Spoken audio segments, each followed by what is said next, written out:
नमस्कार। आज मैं फिर आपके सामने अपराध की एक और घटना लेकर आया हूँ।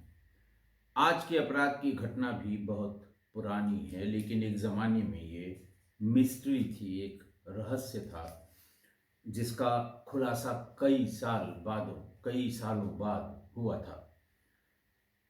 बात उत्तर प्रदेश के गाज़ियाबाद जिले की है। गांव है सिकरौड़। हुआ कुछ यूं कि 5 अक्टूबर 2018 को थाना नंदग्राम में एक गुमशुदगी लिखाई गई। बताया गया, एक पत्नी आई, उनके साथ गांव के 4-5 लोग थे, और ये बताया गया कि 28 सितंबर की शाम को जो महिला आई थी, उसके पति चंद्रवीर खेतों पर काम करने को गए थे, लेकिन आज तक नहीं लौटे। ये भी बताया कि शराब पीने के आदी हो गए थे। जब रात 12-1 बजे तक नहीं आए, जबकि सामान्य रूप से शराब पीने के बाद भी 10-11 बजे आ जाते हैं, तो घर वालों ने ये अंदाज लगाया कि लगता है शराब ज़्यादा पी ली और कहीं पड़े होंगे। रात में 2 बजे के बाद परिजनों ने और पत्नी ने उसको ढूंढना शुरू किया। ऐसा पत्नी ने थाने पर बताया, लेकिन उनका कोई पता नहीं लगा। अगले 3 दिन तक कि कहीं ऐसा न हो, कहीं एक्सीडेंट हो गया हो, कहीं किसी के साथ गए हों, न लौटे हों, मोबाइल गिर गया हो शराब के नशे में। बहरहाल जब 6 दिनों तक कुछ पता नहीं लगा, तो फिर हार कर 5 अक्टूबर 2018 को थाना नंदग्राम में एक गुमशुदगी लिखाई गई। परिजन इस बीच में ढूंढते रहे। पुलिस ने भी अपना काम जो हो सकता था, उस जो खानापूरी हो सकती थी, वो सब की, लेकिन कुछ पता नहीं लगा। 4 साल बाद गाजियाबाद में एक नए एसएसपी आए। कल भी मैंने आपको बताया था कि जब जिलों में नए एसएसपी जाते हैं तो एक वो क्राइम मीटिंग करते हैं। जिस दिन जाते हैं उसके नेक्स्ट डे, वैसे तो कोई कोई अगर दिन में मान लिया 10 बजे उसने ज्वाइन कर लिया, 11 बजे, तो शाम को 5-6 बजे के आसपास एक क्राइम मीटिंग की जाती है, जिसमें सभी थानाध्यक्ष, सभी circle officers, additional SP, prosecution के लोग, फायर सर्विस, यानी जिला पुलिस के साथ साथ जितने सहयोगी पुलिस संगठन हैं, सबकी एक मीटिंग की जाती है। पर्पज उसका ये होता है कि जिले में नए एसपी को ये समझना होता है कि हमें किन किन चुनौतियों का सामना इस जनपद में करना पड़ेगा। कानून व्यवस्था के फ्रंट पर कौन से ऐसे इलाके हैं जहां पर अपराध की घटनाएं होती हैं, किस तरह की घटनाओं की संख्या ज़्यादा है, कि किस तरह की घटनाओं में बहुत ज़्यादा प्रगति नहीं हो पाती है, आदि आदि बातों के को लेकर सामान्य रूप से जिस दिन एसएसपी ज्वाइन करता है, उसी दिन या फिर अगले दिन ये क्राइम मीटिंग जरूर होती है। क्राइम मीटिंग लेने का सबका अलग अलग तरीका है। कुछ ये देखना चाहते हैं कि कौन इफेक्टिव है, कुछ ये देखना चाहते हैं कि कौन लिखा पढ़ी का माहिर है, कुछ ये देखना चाहते हैं कि किसने कानून व्यवस्था की स्थिति को अच्छी तरह से निपटा है। सबका अलग अलग होता है। कोई इसका सेट प्रोफार्मा नहीं है, कोई इसका सेट क्राइटेरिया नहीं है। बहरहाल जिनका अपराध में इंटरेस्ट होता है, वो जरूर कुछ नई चीजों के बारे में जानकारी चाहते हैं। जैसे कितने ऐसे संगीन अपराध हैं, स्पेशल रिपोर्ट केसेस कहते हैं पुलिस में, कम से कम उत्तर प्रदेश पुलिस में, जिनका खुलासा नहीं हुआ है। वो अपने रीडर से ही कह देते हैं ज्वाइन करते हुए कि इतने बजे कल या आज क्राइम मीटिंग है, और जरा सा थाना वाइज हमको ये लिस्ट दे दीजिएगा कि कौन कौन से ऐसे केसेस हैं जो खुले नहीं हैं, जो बंद हैं, या जिनमें फाइनल रिपोर्ट लगा दी है, खासकर एसआर केसेस के, हत्या, लूट, डकैती, इस तरह के अपराधों के। तो 4 अप्रैल 2022 को मुनिराज जी एसएसपी गाजियाबाद हुए। बहुत अच्छा अधिकारी है, बहुत नाम है इनका फील्ड में। जब मैं डीआईजी रेंज बरेली और आईजी रेंज बरेली था तो ये हमारे एसएसपी बरेली हुआ करते थे। उसके बाद से ये फील्ड में कई जिलों में एसएसपी भी रहे और आजकल डीआईजी हैं मोस्ट प्रोबेबली मुरादाबाद में। तो बहरहाल ये आए और आते ही इन्होंने वही क्राइम मीटिंग एक बुलाई और अपने रीडर को कहा कि ऐसी सूचनाएं जिनमें केसेस अनसॉल्व रह गए हैं इनके बारे में अच्छा, अनसॉल्व का भी ये है कि रीडर थानों से मंगा लेते हैं। जिनकी फाइनल रिपोर्ट लग गई है, जिनकी क्लोजर रिपोर्ट लग गई है, उनकी सूचना उस स्टेटमेंट में नहीं ले आते हैं जब तक कि स्पेसिफिकली एसएसपी उनको इसके लिए आदेश न करे। बहरहाल एसएसपी ने यह कहा कि जो केसेस बंद भी हो गए हैं, फाइल मतलब उसकी पुलिस की कार्रवाई समाप्त हो गई है लेकिन खुले नहीं हैं, ऐसे भी अपराध की सूची क्राइम मीटिंग में रखी जाए।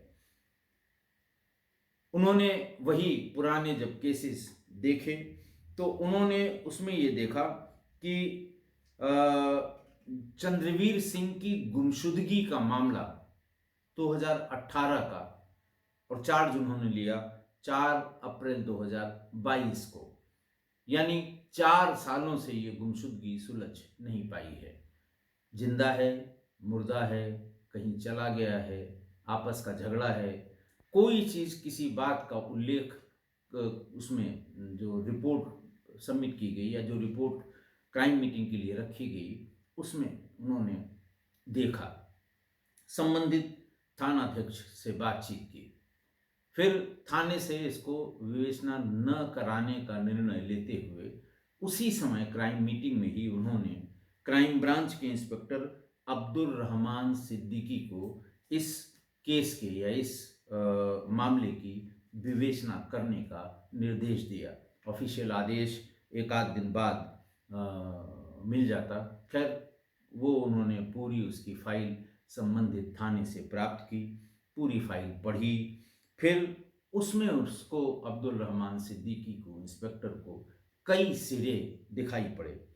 हादसा जो बताया गया अब तक की केस डायरी में करीब 3 साल की विवेचना के बाद उस फाइल को बंद कर दिया गया।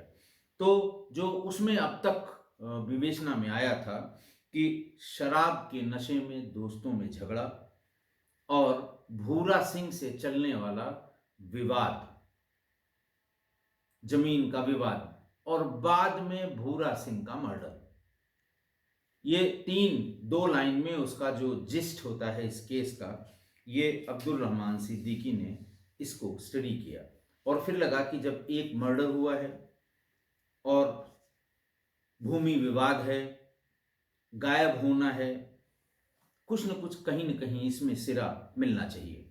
रहमान ने और पहले मौके पर गए, बहुत तरह के बयान लिए, पहले जो बयान दिए गए थे जिन लोगों ने दिए थे उनसे फिर से पूछा, प्रधान को बुलाया, पड़ोसियों को बुलाया, सारी चीज़ें उन्होंने अपनी एक बेसिक एक फ्रेमवर्क तैयार किया कि उन्हें किस दिशा में काम करना होगा।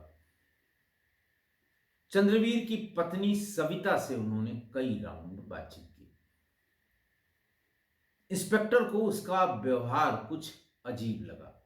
ये अपने अपने परसेप्शन की बात है, अपनी अपनी समझ की बात है, अपनी अपनी इंटेलिजेंस की बात है। उसका बातचीत करने का तरीका और बातचीत में सवालों का जवाब देना ये कुछ अटपटा सा लग रहा था। खैर चंद्रवीर को लगा कि अब इसके 4 साल में इसके बच्चे बड़े हो गए हैं, किसी तरह बच्चों से कुछ बात की जाए तो शायद कोई सुराग मिल सके। चंद्रवीर की सबसे बड़ी बेटी थी शालिनी, मैं कह रहा हूँ इसका नाम ये बदला हुआ है, वो एक ब्यूटी पार्लर में काम करने लगी थी। पूरा पता किया कहाँ काम करती है, क्या उसकी शक्ल सूरत है, क्या किस तरह की है, और एक दिन सादे कपड़ों में इंस्पेक्टर रहमान ब्यूटी पार्लर पहुंच गए। जैसे ही वो इंस्पेक्टर साहब वहां पहुंचे, लोगों ने पहचान लिया। उसी थाने में पहले कभी पोस्टेड भी थे, क्राइम ब्रांच में हैं। बहरहाल पहचान लिया, लोग घबरा गए और जो वहाँ लड़कियां काम कर रही थीं वो भी चौंक पड़ी और डर गईं। हालांकि इंस्पेक्टर ने वहाँ कहा कि डरिए मत, मैं पुलिस से हूँ, पुलिस विभाग में हूँ, इसी जनपद में हूँ, आप लोगों से कुछ बात करना चाहता हूँ। शालिनी की ओर इशारा करते हुए कहा कि मैं तुमसे खास कर कुछ बात करना चाहता हूँ, लेकिन वो चुप हो गई। नज़रें उसने नीचे अपनी कर ली। बहुत नरमी से उसने पूछा कि तुम्हारे पापा के बारे में कुछ जानकारी करनी है। वो बोली, मुझे कुछ नहीं पता। फिर उन्होंने कहा कि अगर कुछ पता हो उनके बारे में या तुम्हें कोई बात कहनी हो तो तुम बताओ। शालिनी ने बात करने से ही इनकार कर दिया। जो पता हो उतना ही बता दो, ये इंस्पेक्टर ने कहा। शालिनी ने फिर उससे बात करने से इनकार कर दिया। करीब एक हफ्ते बाद बाकी सब जगह तमाम सूत्र टटोले, लेकिन हफ्ते 10 दिन बाद फिर वो ब्यूटी पार्लर पहुंचे और वहां ने बहुत बेहद नरमी से उसे समझाया, खूब अच्छे से समझाया और ये कहा कि तुम्हें किसी ने डराया है क्या किसी बात करने से? और देखो, हम सिर्फ पता लगाना चाहते हैं, हम ये जानना चाहते हैं कि तुम्हारे पापा कहाँ हैं। मैं तुम्हारी मदद करने के लिए आया हूँ। तुमसे हमें सिर्फ जो तुम्हें जानकारी है, जो कुछ भी जानकारी है पापा के बारे में, वो जानने आया हूँ। खैर, जब उससे बहुत प्यार से और नरमी से बात की गई तो उसकी हिम्मत बढ़ी। पापा से मिलने की एक उम्मीद भी उसे दिखी। शालिनी ने बताना शुरू किया कि पापा अचानक गायब हुए थे, खेतों में काम करने के लिए गए थे, लेकिन फिर वो वापस नहीं आए। इंस्पेक्टर ने उनसे पूछा कि लोग कहते हैं बहुत शराब पीते थे, शराब पी के झगड़ा भी करते थे। शालिनी बोली, हाँ, शराब भी पीते थे और मम्मी से अक्सर लड़ाई भी करते थे, मम्मी को मारते भी बहुत थे।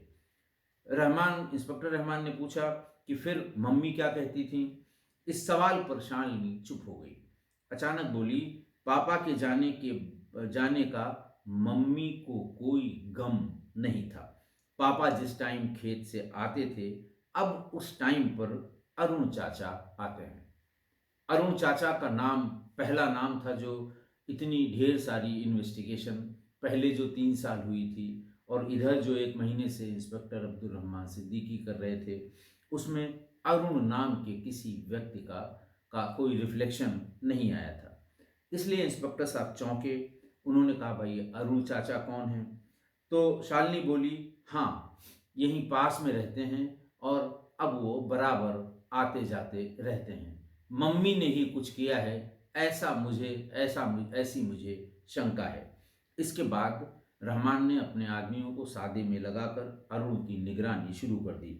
वो कहाँ जाता है, क्या करता है, किससे मिलता है, सारी जानकारी इकट्ठा करने के बाद एक दिन अरुण को थाने पर बुलाया गया। इंस्पेक्टर ने उससे पूछा कि तुम अब भी चंद्रवीर के यहाँ आते जाते हो? अरुण ने हाँ में से हिलाया। बोला, मेरा चचेरा भाई था, घर की बात है तो जिम्मेदारी उठानी पड़ेगी। मैं वहाँ जाकर अपनी जिम्मेदारी, भाई के न मिलने के कारण, भाई के गायब हुए 4 साल हो गए हैं, मैं वो जिम्मेदारी उठाता हूँ। तब रहमान ने कहा, अब मैं समझ गया कि तुमने इतने दिनों से शादी क्यों नहीं की है। ये सुनते ही अरुण सकपका गया। सवाल बढ़ते गए, उसकी आवाज भी डगमगाने लगी। शालिनी का बयान सामने रखा गया कि जिस टाइम पापा आते थे शाम को शराब पीकर, उस टाइम अरुण चाचा आने लगे। और ये भी बताया, उसने बयान में बताया था कि अरुण चाचा अब भी मेरे घर ही आते हैं, मेरे घर में ही रहते हैं। आखिरकार तमाम सवालों और फिर विशिष्ट श्रेणी की पूछताछ के बाद अरुण टूट गया। अरुण ने उसने सविता के साथ अपना रिश्ता कबूल कर लिया और ये बताया कि 2017 से हम दोनों के संबंध हैं। फिर सविता को भी गिरफ्तार कर लिया गया। अरुण के घर की तलाशी ली गई। उसने फिर पूरी डिटेल बताई कि दरअसल हुआ क्या था, किन परिस्थितियों में वो उनके यहाँ उसने जाना शुरू किया। उन परिस्थितियों की पूरी एक एक लाइन उसने बताई। जिस समय अरुण ये बात बता रहा था तो पूरा थाना जो सुन रहे थे वो स्तब्ध होकर पिन ड्रॉप साइलेंस में वो लोग उसे सुन रहे थे। उसने बताया कि 2003 में चंद्रवीर की पत्नी की एक बीमारी में मौत हो गई। घर में एकदम सन्नाटा हो गया और चंद्रवीर टूट गया। कभी देर से बेर अगर वो लौटता भी था तो खलिहान या चौपाल में ही सो जाता था। गांव के लोगों ने समझाना शुरू किया कि दूसरी शादी कर लो, भी क्या उम्र ही है तुम्हारी। दोस्तों रिश्तेदारों ने बहुत समझाया। फिर एक दिन उनके बड़े भाई भूरा सिंह ने चंद्रवीर से कहा कि अब तो गांव में लोग तरह तरह की बातें करते हैं, ऐसे अकेले रहना ठीक नहीं है। खैर चंद्रवीर ने इसके लिए हामी भर दी। 2004 में यानी पहली पत्नी के मरने के 1 साल बाद चंद्रवीर की गांव वालों की, परिवार वालों की सहमति से दूसरी शादी हो गई। पत्नी की उम्र पत्नी सविता थी और उसकी उम्र बहुत कम थी। चंद्रवीर की उम्र थी करीब 34 साल, 33-34 साल, और सविता की उम्र थी 18 साल। तुरंत का तुरंत बालिग हुई थी। नई दुल्हन आई, घर में रौनक बढ़ी। चंद्रवीर जब खेतों से लौटता था सविता इंतजार करती थी, उसे चाय पानी कराती थी, उसे खाना खिलाती थी, उसकी सेवा करती थी। और धीरे धीरे उन्हें 2006 में पहला बेटा हुआ, बेटी हुई, फिर बेटा हुआ, और 2013 में फिर बेटा हुआ, और 2016 में फिर उसको एक बेटी हुई। यानी शादी हुई 2014 में, और उसके बाद 3 बच्चे उसे हो गए। 2004 में शादी हुई थी और 2016 में उसे तीसरा बच्चा हुआ। अब वो उन बच्चों की वजह से उनकी पढ़ाई लिखाई का खर्चा और जी तोड़ हाड़ तोड़ मेहनत करने लगा, और फ्री भी हो गया। बच्चे हो गए, बच्चे बड़े हो रहे हैं, घर सब बिल्कुल ठीक ठाक चल रहा है। पत्नी घर को संभालती है, सबकी सेवा करती है, सबका ध्यान रखती है, और बच्चों को भी वही देखती थी। उसको लगा मेरे पास सिर्फ एक काम है कि इन बच्चों के लिए ज़्यादा से ज़्यादा पैसे इकट्ठा करना। लेकिन उसी शरीर की थकान में शाम को वो शराब पीने लगा, और फिर धीरे धीरे शराब के नशे का आदी हो गया। कई बार उसने शराब के नशे में सविता पर हाथ भी उठाया। सविता अब जब बहुत ज़्यादा शराब पीने लगा तो सविता ने भी अपनी आवाज़ थोड़ी ऊंची की, और जब भी वो आता था कुछ कहता था तो उसे शराबी कहकर चिल्लाती भी थी। और खाने वाने के लिए जब वो कहता था तो गुस्सा उसे दिखाती थी कि ऐसे रोज आकर बच्चों के सामने इस तरह का ड्रामा तुम करते हो, कौन तुम्हें खाना खिलाएगा? जो शराब पिलाता है उसी से कह दिया करो खाना खिला के तुम्हें भेजा करे। अब मैं खाना नहीं बनाऊंगी। जो रोज रोज की बात है, उसमें कोई ऐसी अनहोनी बात या कोई अलग से बात मियाँ बीवी के बीच में शराब पीनों के लेकर जो झगड़ा हुआ वो उसमें ये बातें होती रहीं। ये सिलसिलेवार सारी बातें बताता रहा। फिर एक दिन उसने कहा भाई हम यहाँ आते हैं तो हमें इज्जत चाहिए। तो उसने कहा आदमी को सुकून तब मिलेगा जब इज्जत से घर आइए, गिरते पड़ते आते हैं, कौन आपकी इज्जत करेगा? इस तरह की बात हुई तो उसने उसे 4-6 तमाचे जड़ दिए।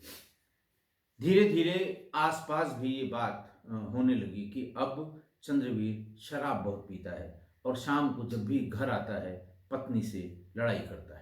इसी बीच में चंद्रवीर का सगा चचेरा भाई अरुण, उसकी उम्र भी मुश्किल से 21-22 साल रही होगी, 25-22 साल रही होगी उस समय जब पत्नी की उम्र 18 साल की थी।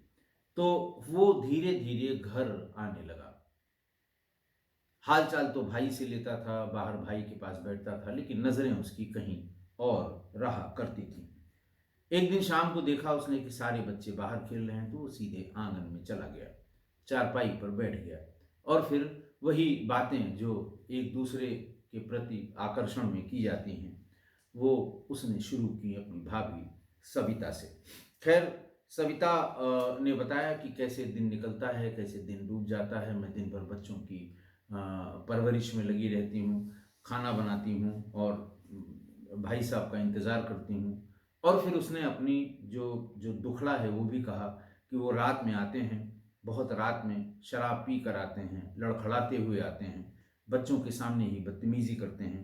और इस तरह से उन्होंने अपना अपना जो ये दुख था रोज़-रोज़ का, ये व्यतीत किया। तो अरुण को ऐसा लगा कि बस अब तीर निशाने पर बैठने ही वाला है। उसने कहा कि अच्छा मैं समझाऊँगा। सविता ने कहा समझाने की कोई ज़रूरत नहीं है, मैं बहुत बार समझा चुकी हूँ। अब फिर उन्होंने कहा आपने अपने बारे में क्या सोचा? ऐसा वो पुलिस के सामने बयान दे रहा है कि पुलिस पूछती थी और क्या हुआ बताओ, आगे बताओ। पुलिस उसमें से निकालने की कोशिश करती है, इसलिए बयान को ज़्यादा लंबा चलाती है। सविता ने कहा कि अपने बारे में सोचने का हम लोगों को, महिलाओं को कोई मौका नहीं मिलता। बहरहाल धीरे-धीरे ऐसा भी समय आने लगा कि वो शाम तक भाभी अरुणा के पास बैठा रहता था और फिर शराब पीकर चंद्रवीर भी आ जाता था। अरुण को और सविता को लगता था कि शराब पिए हुए है, न ये देख रहा है न सुन रहा है। और फिर धीरे-धीरे चंद्रवीर को ये एहसास होने लगा कि उसकी पीठ के पीछे कुछ न कुछ इस घर में चल रहा है। जब उसे ये शंका हो गई, क्योंकि वो शराब पीकर आता था, नशे में लड़खड़ाता था, पत्नी कुछ न कुछ कहती थी, अरुण वहाँ बैठा रहता था, वो भी बीच-बीच में कुछ न कुछ कहता था, समझाने की भी कोशिश करता था। ऐसा लग रहा है वो किसी को इम्प्रेस कर रहा है। चंद्रवीर को सब समझ में आ रहा था। एक दिन उसने बिना शराब पिए हुए, पूरे होशो-हवास में, दोपहर के बाद ही घर में छापा मार दिया। कमरे के भीतर घुसा, देखकर सन्न रह गया। सामने उसकी पत्नी सविता और उसका चचेरा भाई अरुण कंप्रोमाइजिंग पोजीशन में मिल गए। उन्होंने पूछा ये क्या था? अरुण तो मौका देखकर भाग निकला, लेकिन चंद्रवीर ने सविता को बहुत मारा। इतना मारा कि वो काफ़ी देर तक बेहोश रही। फिर चंद्रवीर को उसने कहा कि तुमको बच्चों के सामने इस तरह की बातें नहीं करनी चाहिए। वो जानती थी कि इस समय नशे में नहीं है। उन्होंने कहा कि तुम तो इस समय नशे में नहीं हो, लेकिन बच्चों के सामने जिन शब्दों का तुम प्रयोग कर रहे हो, जो बातें तुम बता रहे हो, जो गालियाँ तुम दे रहे हो, बच्चे बड़े हो गए हैं, इनके सामने नहीं करना चाहिए। लेकिन चंद्रवीर फिर और ज़ोर से चिल्लाकर बोला, अब इन्हीं के सामने करूँगा, घर की इज्जत तुमने मिट्टी में मिला दी है। खैर जब वो मारते-मारते बेहोश एक कोने में पड़ी हुई वो बेहोश थी, चंद्रवीर ने कहा कि अब तो हमारी इज्जत ख़त्म हो गई पूरे गाँव में, और गालियाँ बकता हुआ वो बाहर निकल गया। सविता पड़ी रही, घंटे भर बाद उसे होश आया। उसके बाद से ही घर का माहौल बदल गया। चंद्रवीर का गुस्सा और कुंठा शराब में और डूबने लगे। उसका पीना बढ़ता गया और घर का माहौल जहरीला होता गया। मारपीट बढ़ती गई। और फिर आया 8 सितंबर 2018 का दिन। उस दिन चंद्रवीर कुछ ज़्यादा ही नशे में था। वो लौटा, सविता से फिर झगड़ा हुआ। इतना सब होने के बाद भी अरुण से मिलना उसने नहीं छोड़ा। सोने के बाद भी वो इशारा कर देती थी, अरुण घर पर आ जाते थे। और जिस दिन बहुत मारा उसको 8 सितंबर 2018 को बहुत मारा था, उस दिन भी, उस दिन उसने अरुण को, जब वो सो गया तो अरुण को बुलाया और उसने बताया कि इस तरह से हमें अब तंग किया जा रहा है तुमको लेकर। तो उसने कहा हमने सब प्लान बना लिया है, इसको रास्ते से हटाना है, बस केवल तुम्हारी सहमति चाहिए थी, तुम्हारी कंसेंट चाहिए थी। उस दिन ये तय हुआ था कि जब ये आएगा घर, बेहोश होगा बिल्कुल, तो इसको उठा के कुएं में फेंक देंगे। और फिर होगा कि ये नशे में कुएं के पास गया था और लड़खड़ा कर गिर गया, डूब कर मर गया। तो उस दिन वो पूरी रात खेतों पर पड़ा रहा, लेकिन वो उस दिन इतना नशे में नहीं हो पाया कि उसे उठाकर कुएं में फेंका जाए। इसके 10 दिन 20 दिन बाद फिर ये मौका आ ही गया। 28 सितंबर 2018 को चंद्रवीर देर रात घर लौटा, नशे में धुत था, आंगन में ही चारपाई पर लुढ़क गया। कुछ ही देर में खर्राटे भरने लगा। बच्चे कमरे में सो रहे थे। सविता ने बाहर से कुंडी लगा दी और अरुण को मोबाइल से फ़ोन किया। बताया कि वो आ गया है, आते ही खटिया पर लुढ़क गया है। थोड़ी देर बाद छत पे आहट हुई। अरुण छत के रास्ते से नीचे आया और उसके हाथ में एक कट्टा था।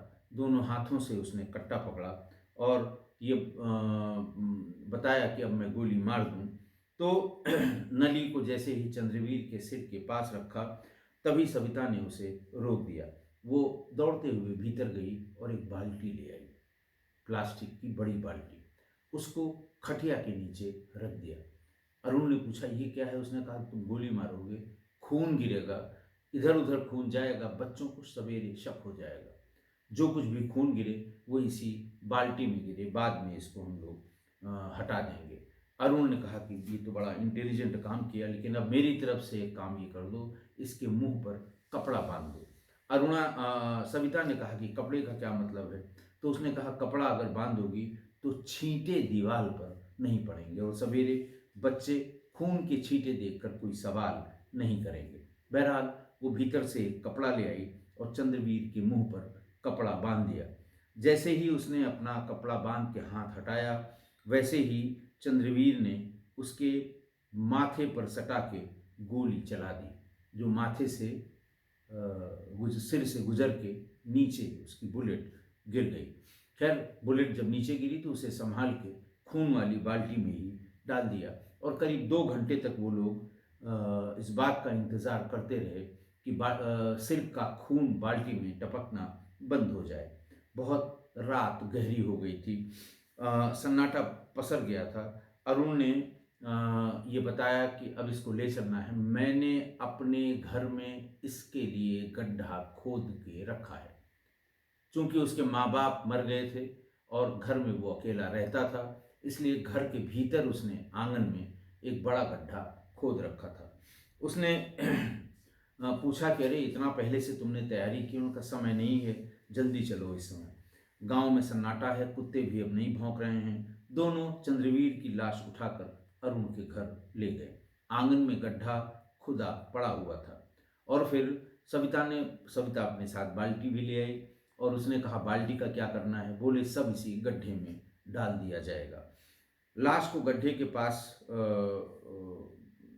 जब रख के उसमें गड्ढे में डालने की तैयारी हो रही थी, तभी सविता ने उसको बताया कि उसके हाथ में जो कड़ा है उसमें चंद्रवीर का नाम लिखा हुआ है।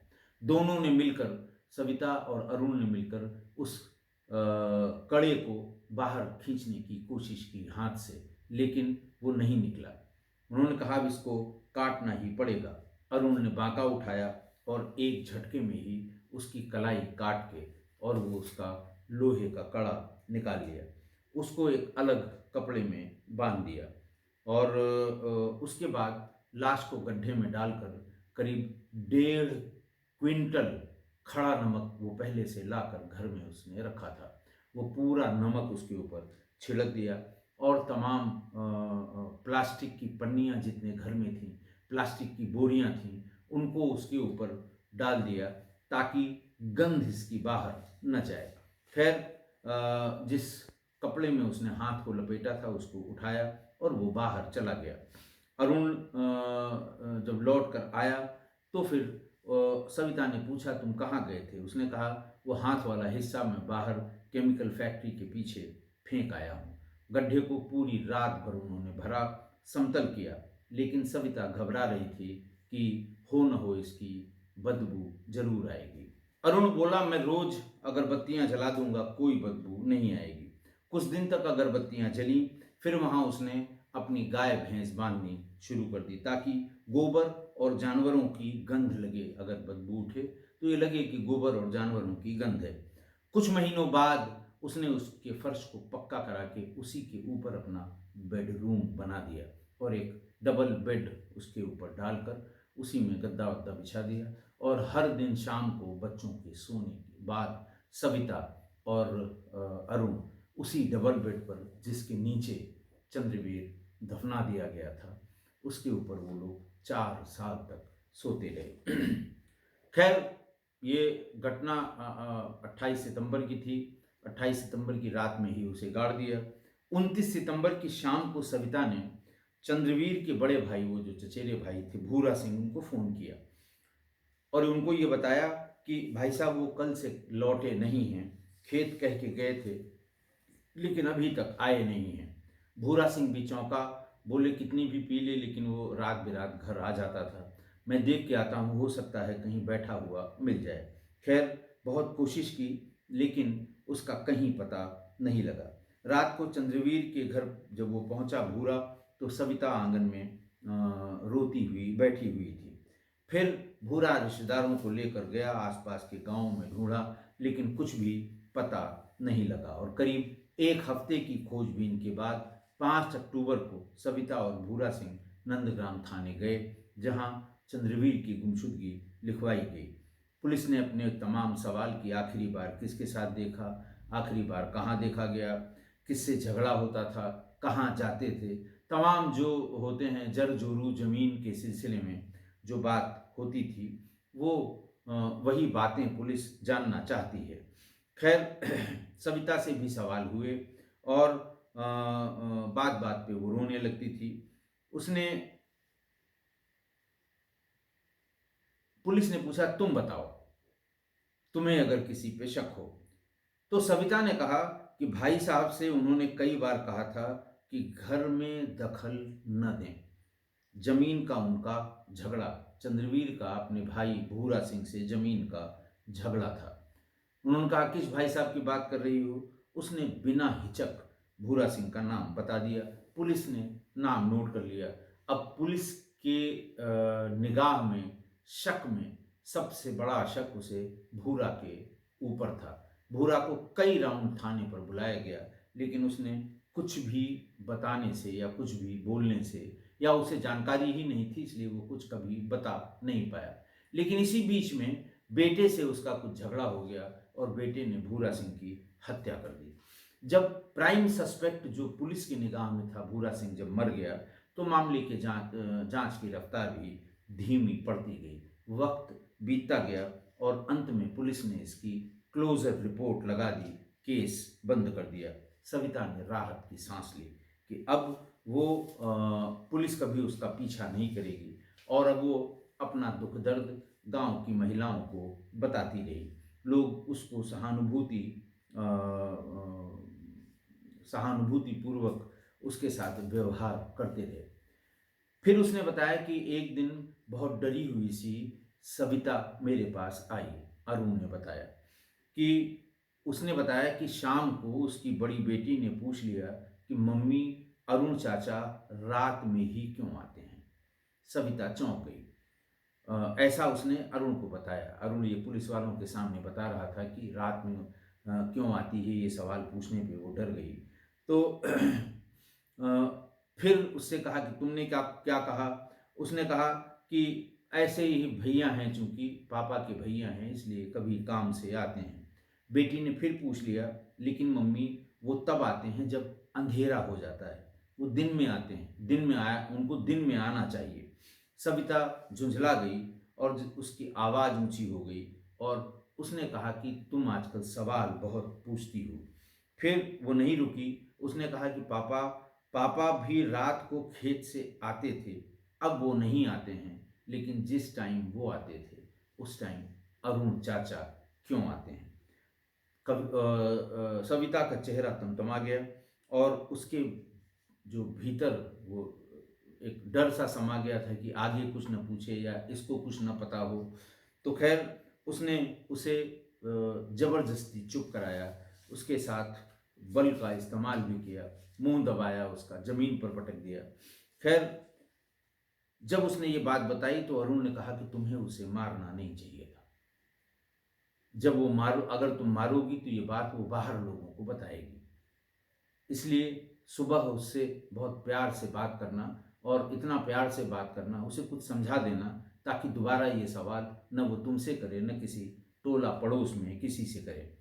तो सविता को भी अपनी गलती का एहसास हुआ, ऐसा अरुण पुलिस को बता रहा था। अगले दिन सविता ने अपनी बेटी को सीने से लगाया और ये कहा कि बेटा अरुण तेरे चाचा हैं, उनका हक है यहाँ आने जाने का। तेरे बाप के जाने के बाद अब उन्हीं का तो सहारा है, बाकी तो कोई सहारा देने वाला नहीं है। बेटी चुप हो गई। उस दिन के बाद से उसने सवाल पूछना बंद कर दिया। तो ये उसने बताया कि उस दिन के बाद से उसने सवाल पूछना बंद किया। फिर उस दिन जब लौट के आए और फिर सारी बातें जो मैंने आपको बताई, किस किस तरह से वो पकड़ा गया, और पकड़ने के बाद उसने ये सारी सारी कहानी बताई कि ये कहानी कहाँ से शुरू हुई और कहाँ उसने और सविता ने मिलके चंद्रवीर की कहानी ख़त्म की। सविता को भी गिरफ्तार कर लिया गया। अरुण के घर की तलाशी ली गई। जिस जगह चंद्रवीर की लाश दबाई गई थी उस पर कमरा बन चुका था। खुदाई हुई तो इस इंसानी अस्थिपंजर मिल गए। डीएनए टेस्टिंग से साबित हो गया कि कंकाल चंद्रवीर का ही है। वो बाल्टी भी मिली जिसमें चंद्रवीर का खून इकट्ठा किया गया था। 4 सालों बाद भी उसमें ब्लड स्टेन्स सुरक्षित मिले। कट्टा मिल गया जिससे उसकी हत्या हुई थी, और वो बांका भी बरामद हुआ। सब उसी गड्ढे में डाल दिया था जिससे चंद्रवीर का हाथ काटा गया था। पुलिस ने चार्जशीट दायर कर दी और मामला अभी कोर्ट में विचाराधीन है। आज की घटना, घर में अपने से 15 साल छोटी लड़की को ब्याह कर ले आया चंद्रवीर। उस समय उसकी उम्र 18 साल थी सविता की, और वो खुद 34-35 साल का था। 3 बच्चे हुए, लेकिन 3 बच्चों के बाद भी उसकी उम्र 24 की ही रह गई। इस बीच चंद्रवीर को शराब की लत लग गई। दिन भर मेहनत करने के बाद शाम को वो गम गलत करने लगा, शराब का आदी हो गया। फिर रोज रोज शराब पीकर आता था तो झगड़ा होना भी लाजमी था। रोज का झगड़ा रोज की चिक चिक। पत्नी ने जब उसकी शराब वाली कमजोरी पकड़ ली तो वो भी चिल्लाने लगी पति के ऊपर, और शराब पीने को लेकर उसका रोज झगड़ा होने लगा। घर में क्लेश बढ़ता गया। चचेरे देवर को आपदा में अच्छा अवसर दिखा तो वो भाभी सविता के नजदीक आ गया। फिर कुछ ज्यादा ही नजदीक आ गया। लोगों को ये भ्रम है कि शराबी जब शराब पीते हैं और नशे में होते हैं तो उनको न कुछ दिखाई देता है न सुनाई देता है। नशे में अगर वो कुछ देख भी लेते हैं या सुन भी लेते हैं तो सवेरे नशा उतरने के साथ ही वो सब कुछ भूल जाते हैं। लेकिन ये भ्रम है, ऐसा कभी नहीं समझना चाहिए। मैं अपने इतने दिनों के पुलिस एक्सपीरियंस में, तमाम केसेस के इन्वेस्टिगेशन में, मैं आपको ये बता सकता हूँ ये सिर्फ और सिर्फ भ्रम है। शराबी जब नशे में होता है तो वो पहले से ज़्यादा सुनता है और पहले से ज़्यादा देखता भी है। ये भी भ्रम है कि नशा उतरने के साथ सवेरे सब कुछ वो भूल जाता है। ये बिल्कुल ऐसा बिल्कुल नहीं है। हाँ, अगर शराबी नशे के बाद सो जाए तब उसे बिल्कुल होश नहीं रहता है। तब ये माना जा सकता है कि न वो कुछ देख पा रहा है न सुन पा रहा है। जिनके घर में इस तरह के शराबी हैं या जिनकी जानकारी में इस तरह का कोई शराबी किसी परिवार में रहता है तो उन्हें पता होता है कि अगर ये शराब के नशे में हैं, इनके सामने कोई बात कही जाएगी, सुनी जाएगी या कुछ देखेंगे तो ये भूलेंगे बिल्कुल नहीं। लिहाजा शराब पी के घर में घुसते ही सब शांत हो जाते हैं, एकदम शांत, एक शांत हजार शांत। कोई नहीं बोलता उस समय। बस कोशिश पूरे घर की ये रहती है कि जल्दी से खाना खा लें और सोने चले जाएं। और जब एक बार सो जाएंगे उसके बाद आप चाहे जो बात करिए, चाहे कुछ भी करिए, उसके बाद उन्हें होश नहीं होगा। आपको शराबियों के इस मनोविज्ञान को समझने के लिए ऐसे घर में जहाँ कोई शराबी शराब का लती हो वहाँ पर लोगों से इत्मीनान से बात करिए, आपको इसका पता लग जाएगा। सविता और अरुण को शराबियों के इस मनोविज्ञान का ज्ञान नहीं था। जब चंद्रवीर शराब पी कर आता था और कभी कभी अरुण उसको घर में ही मौजूद मिलता था, कई कई बार ऐसा हुआ, तो उसे धीरे धीरे ये आइडिया हो गया कि उसके पीठ पीछे यहाँ क्या हो रहा है या उसके नशे का फायदा उठाकर यहाँ क्या हो रहा है। और उसे शक तो हो ही गया, और एक दिन उसने पूरे होशो हवास में अपने ही घर में छापा मार दिया और दोनों को रंगे हाथ पकड़ लिया। उस दिन के बाद से सविता की जिंदगी नरक हो गई। उसको लगा मेरी बहुत बेइज्जती हुई है, और फिर वो रोज रोज सविता को परेशान करने लगा, मारने पीटने लगा। चूंकि चंद्रवीर और चूंकि अरुण और सविता के संबंधों के बारे में गांव और परिवार को भनक भी नहीं लगी थी, इसलिए हत्या की ये बात कभी 4 सालों में खुल नहीं पाई। ये सब कुछ इतना चुपचाप हुआ कि किसी को ये भनक नहीं थी, वरना तो हत्या के बाद नहीं, तुरंत तो महीना 2 महीना बाद कोई न कोई थाने पर ये बता ही देता कि एक बार जरा सविता से बात कर लीजिए, क्योंकि उसके और अरुण के संबंध थे, या अरुण को उठा लाइए, ये पूरा खुल जाएगा कि वो आदमी है कहाँ। खैर, अगर आसपास ही जानकारी होती तो इसको खुलने में 4 साल नहीं लगते। मुनिराज एसएसपी गाजियाबाद बहुत ही प्रोफेशनली कॉम्पिटेंट अधिकारी है, और ये खुला भी उसकी प्रोफेशनल कॉम्पिटेंस की वजह से। उनके केस के परसू करने की जो आदत है, जो लोग भी अभी भी उस रेंज में तैनात हैं उनको पता होगा, वो केसेस को, अपराध को बहुत अंतिम तक, फाइनल लोकेशन तक उसको ट्रैक करते हैं। और उन्हीं की इस आदत की वजह से चंद्रवीर का कंकाल भी बरामद हो सका। चंद्रवीर और सविता की भी हिम्मत की दाद देनी पड़ेगी कि जहां अरुण और सविता के हिम्मत की दाद देनी पड़ेगी, क्योंकि जहां चंद्रवीर को दफनाया गया था ठीक उसके ऊपर बेडरूम बनाया गया, और अरुण और सविता उसी बेडरूम पर बड़ा बेड डालकर 4 साल तक उसी पर सोए, जिसके नीचे चंद्रवीर दबा हुआ था। एक छोटी सी गज़ल है इसी सिलसिले में, इसी घटना को लेकर। कल मैंने आपको एक कविता सुनाई थी, आज उसको एक टूटी फूटी तरीके से जोड़कर 2 लाइनें बनाई हैं, आप भी उसे सुने। कि इश्क के जाल में पति को मारा, बेवफा ने खून बहाया, गड्ढे में दफन कर बिस्तर बनाया, 4 साल सोया उस पर दिल आया। योजना रची रात के अंधेरे में, घर को कब्रिस्तान बनाया, बेटी ने राज खोला इंस्पेक्टर को, तब सच सामने आया। अरुण की आगोश में छिपी लाश थी, बेवफाई का राज छुपाया, पकड़े गए दोनों हत्यारे, अब सजा का फंदा लटकाया। खून की नींव पर प्यार का महल, कितना झूठा सपना सजाया, दुनिया सावधान हो ऐसी बेवफा से, इश्क में न फंस जाना आया और आया। आशा है आप मेरी इस बात से सहमत होंगे। आज के लिए इतना ही। बहुत बहुत धन्यवाद।